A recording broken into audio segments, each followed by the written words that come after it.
Bonjour à vous, signe de feu, donc Sagittaire, Bélier, Lion. On se retrouve pour votre tirage mensuel. On va aller voir les énergies pour le mois de juin. Donc, si jamais vous n'êtes pas déjà abonné à la chaîne, je vous inviterai à le faire en appuyant sur le petit icône. N'hésitez pas à partager vos impressions, vos commentaires aussi. C'est toujours des petits gestes qui sont agréables. Donc, on va aller tout de suite regarder pour vous les énergies des prochaines semaines. Signe de feu.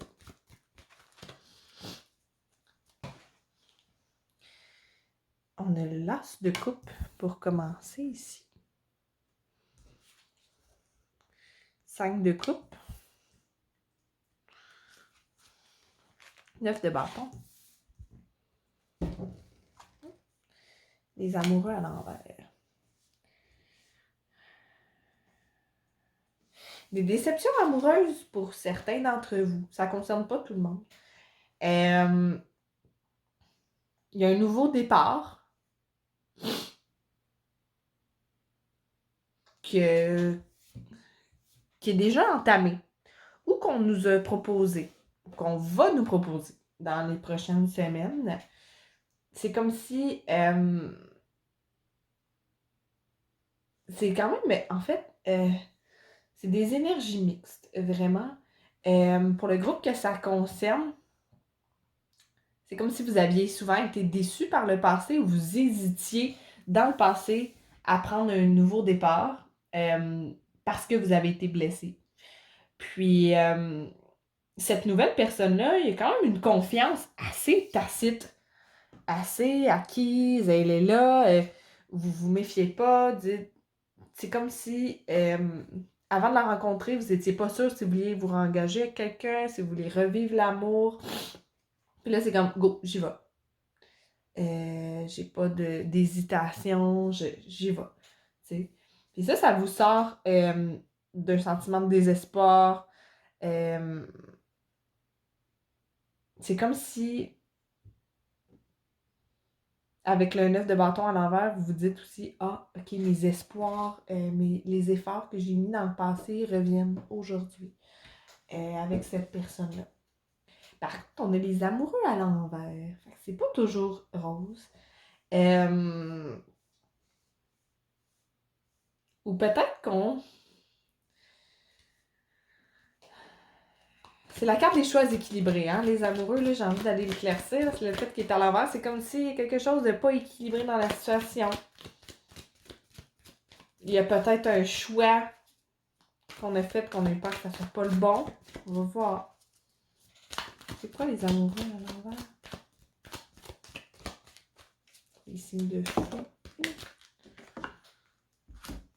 Ok, j'ai le 3 de bâton, puis le monde inversé.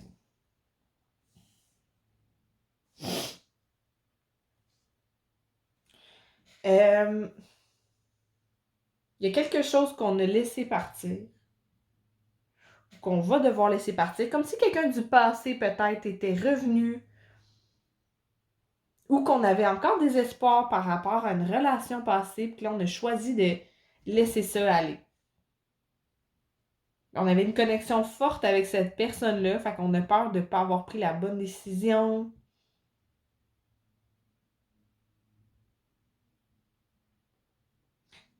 Avec le monde inversé aussi, c'est comme si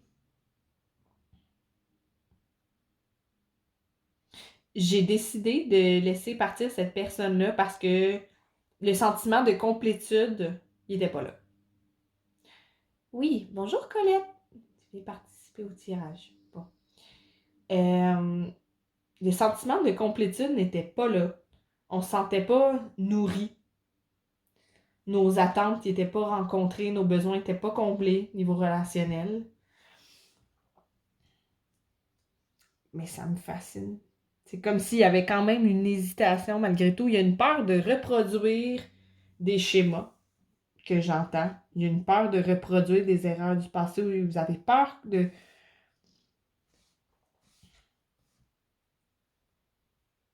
Il y a une peur, il y a quelque chose dans le présent. c'est au niveau de la communication avec le valet d'épée qu'on a ici. Il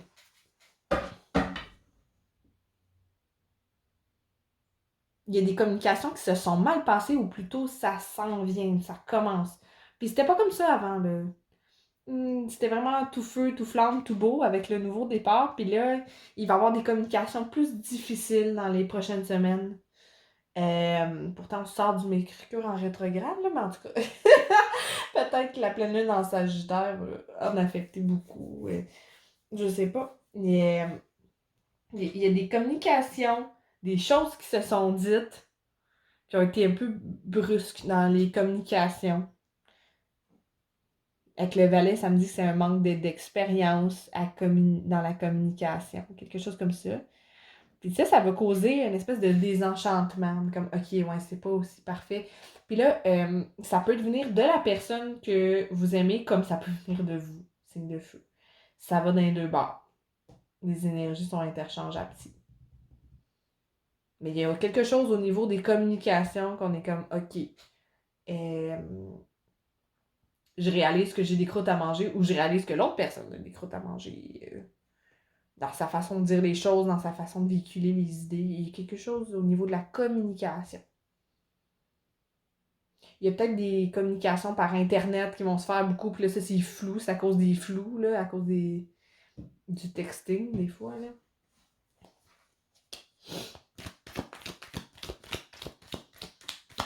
On va aller éclaircir un peu qu'est-ce qui va se passer suivant ces communications-là. On a le 4 d'épée. On a la reine de denier. Il y a une période de latence. C'est comme si on a besoin de réfléchir. On a besoin de se retirer. On a besoin de faire la part des choses. On a besoin d'une pause. Paradoxalement, vous, signe de feu qui est tout le temps dans le vif, dans la rapidité, tout ça. Là, c'est comme si, OK, wow. J'ai besoin de décanter un peu. Tout a été très intense, très vite. Puis j'ai besoin de prendre un peu de temps, un peu de recul pour voir comment je me sens là-dedans. Avec la reine d'épée, c'est comme si ça me dit la conclusion à laquelle vous allez en venir, c'est comme non, gars, il y a un potentiel énorme dans cette relation-là, dans cette connexion-là que je vis. Le potentiel, il est là, il est fort. C'est quelqu'un qui peut m'apprendre beaucoup. C'est quelqu'un que vous sentez qui est plus mature que vous. Ça veut pas dire que c'est vrai, mais c'est comme ça que vous la percevez, cette personne-là. Si vous vous dites, OK, ouais, non, il y a quelque chose. C'est une personne qui peut m'apprendre beaucoup. C'est une personne qui a beaucoup à donner aussi. Une personne qui est stable. C'est une personne qui met à terme ses projets ou qui entreprend beaucoup de projets. C'est quelqu'un que vous voyez qui rayonne. Il y a la reine de Denis avec le pan et tout. Vous voyez cette personne-là comme très belle et très... vous l'associez à la réussite, vous l'associez à la prospérité.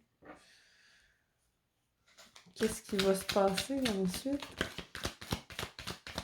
À quoi on peut s'attendre avec cette évolution, cette connexion amoureuse?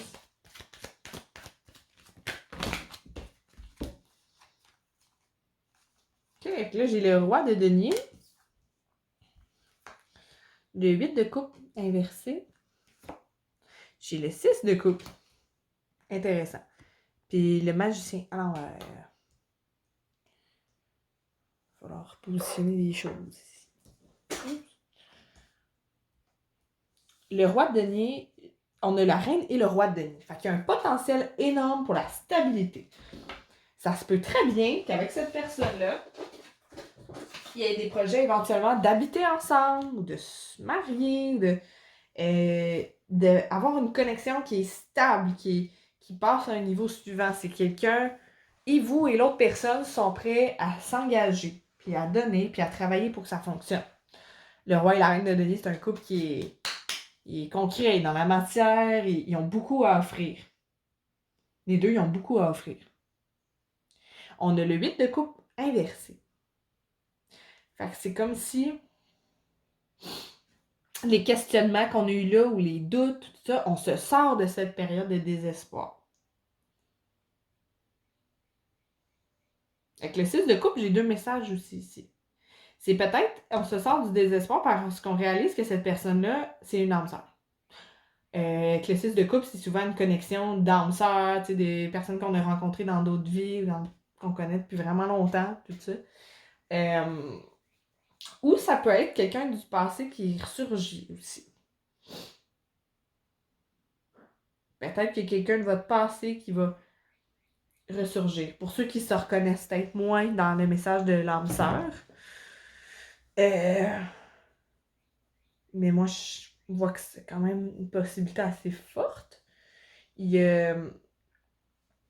Colette. Bon. Il y a peut-être quelqu'un du passé qui va ressurgir, qui va se manifester parce qu'elle aimerait une deuxième chance. Elle aimerait ça revivre quelque chose avec vous. Puis là, on a le magicien qui est à l'envers ici. Fait que d'après moi, cette personne-là, du passé, vous allez la refuser.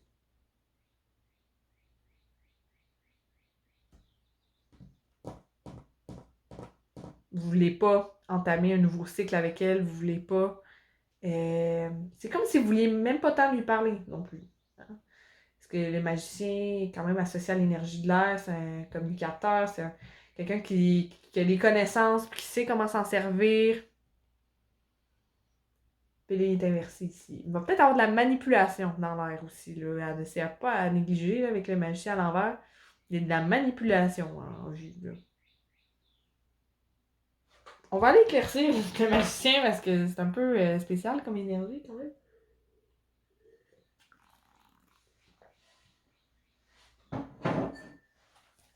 J'ai pris une petite gorgée d'eau. C'est quoi le magicien à l'envers? Oh, j'ai le diable inversé. Ok. Intéressant. J'ai le 4 de bâton. Mon Dieu. J'ai un message.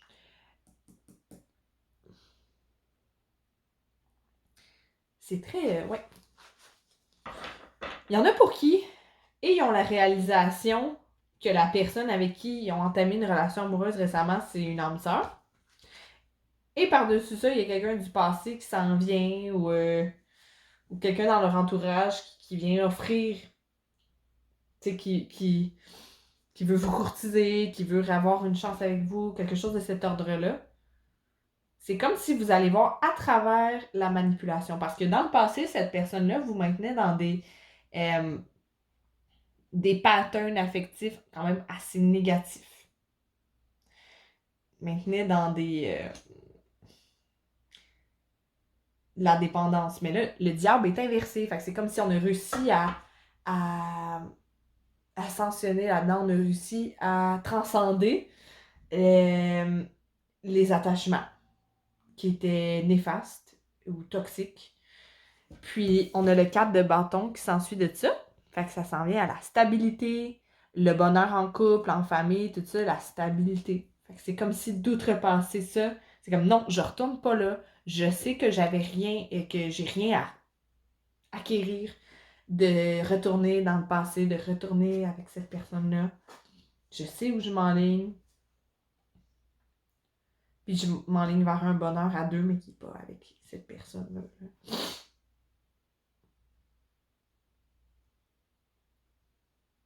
Moi, c'est ce que je vois pour l'instant.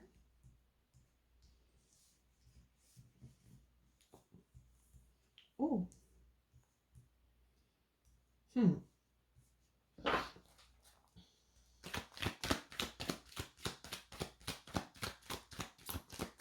Tiens, on va l'amener ici.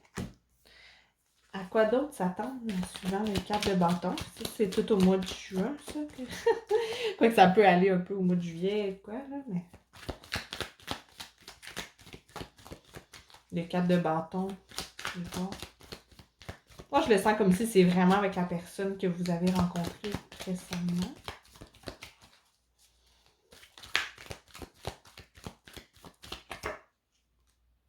J'ai le 7 de coupe ici. Le 10 d'épée à l'envers. Il y a vraiment des portes qui ont besoin d'être fermées, que j'entends au niveau énergétique. Avec le 7 de coupe, c'est comme si là, on entrevoit plein de possibilités de réalisation. C'est comme si cette personne-là, tu sais, le tirage est beaucoup amoureux, là, pour signe de feu, là, je le sens comme ça. Pour ce mois-ci, c'est comme ça. Euh, de cette connexion-là amoureuse, de cette stabilité-là, ça va amener des occasions. Ça va amener des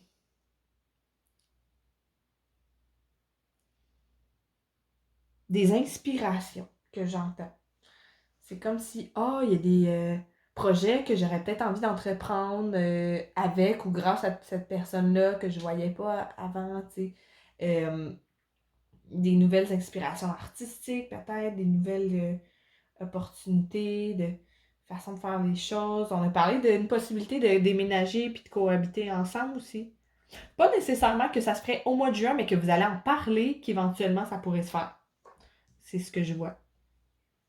Puis là, ça va vous faire rêver beaucoup. Vous allez entrevoir, vous êtes comme, comment que, dans quel appartement, dans quelle maison on irait, tu sais, de disposer les pièces, ou vous vous imaginez beaucoup comment la vie à deux serait. Vous allez réfléchir aussi. Oh, attention, Colette! Vous allez réfléchir. Est-ce que j'ai vraiment envie, puis tout ça, mais l'énergie que j'ai ici, c'est vraiment que vous allez être inspiré par cette possibilité-là, par ces nouveaux projets-là. Ça va vous amener dans les couples, on est avec l'énergie de l'eau, donc la création, de l'intuition, il y a quelque chose de cet ordre-là. Puis, on a le 10 d'épée à l'envers. Fait qu'il y a une fin de cycle qui se fait. Pour vous, j'ai l'impression que signe de feu, il y a quelque chose de spirituel qui passe à travers l'amour au mois de juin. Une évolution spirituelle qui se fait à travers une connexion amoureuse. Il y a un cycle qui se boucle avec le 10 d'épée à l'envers. On transcende la douleur. On va aller éclaircir.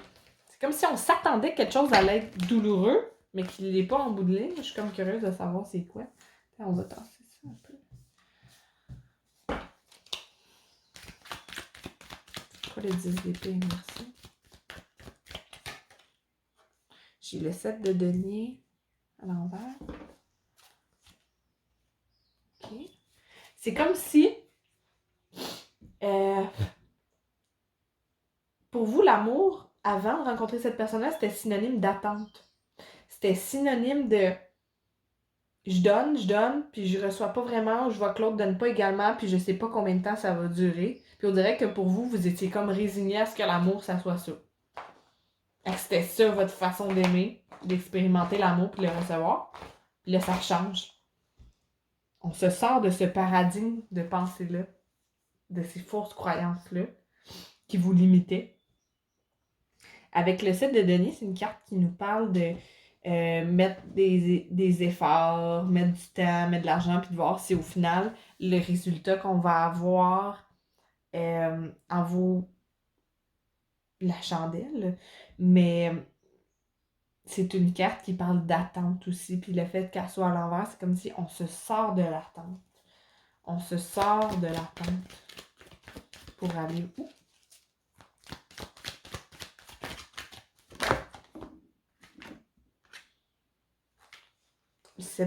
Le pendu à l'envers, pardon. Fait que ça aussi, ça dit qu'on arrête d'attendre, on sait où ce qu'on s'en va. J'ai vraiment une énergie de détermination. Puis la tempérance ici, c'est peut-être vous, Sagittaire, qui ressortez dans votre tirage. Mais je sens une énergie très... La tempérance, pour moi, elle me parle souvent de l'énergie de Kundalini, elle me parle de l'énergie sacrée de la vie, de la libido, de tout ça. C'est comme... On sait mieux où canaliser son énergie, on sait que ça va nous revenir, on est capable de faire la part des choses, on est plus tempéré, on est capable de mettre plus de l'eau dans notre vin pour que ça puisse fonctionner. Oh, voyons, une carte full de soi-même. Là. Puis on a le 3 de denier ici, fait que vraiment énergie de collaboration. Vous allez mettre la main à la pâte avec d'autres personnes pour faire des projets. Probablement peut-être la personne avec qui vous allez éventuellement habiter ou avec qui vous êtes en relation amoureuse. Vous allez avoir peut-être envie de reprendre un projet qui était qui était mis de côté. Peut-être parce que c'est un passe-temps ou un projet qui demande un certain investissement financier ou quoi. Là, vous allez reprendre ça aussi. Vous allez recommencer à faire quelque chose que vous aimiez avant, mais que vous avez délaissé un bon moment. Ou c'est une inspiration qui vous vient au mois de juin. Si vous ne commencez pas à le faire concrètement au mois de juin, ça s'en vient cet été-là. Il y a quelque chose, un projet qui était sur la glace, un passe-temps, quelque chose que vous allez recommencer à faire. Ben, c'est beau pour vous quand même, le signe de feu. J'ai quasiment envie de m'arrêter là. Euh, Fait que oui, petite remise en question. Mais c'est comme si les remises en question par rapport à votre relation en ce moment, c'était pour la renforcer ou reconfirmer des choix. Une petite pente à monter pour aller plus haut, plus loin. C'est ça que je sens comme énergie. Fait que voilà, c'est ce que je voyais pour vous, signe de feu, pour le mois de juin. J'espère que vous avez aimé votre lecture. Colette a aimé participer au tirage aussi. Donc voilà, je vous revois pour prochain tirage et prochaines vidéos. Sur ça, je vous souhaite un bel été. Merci de m'avoir écouté.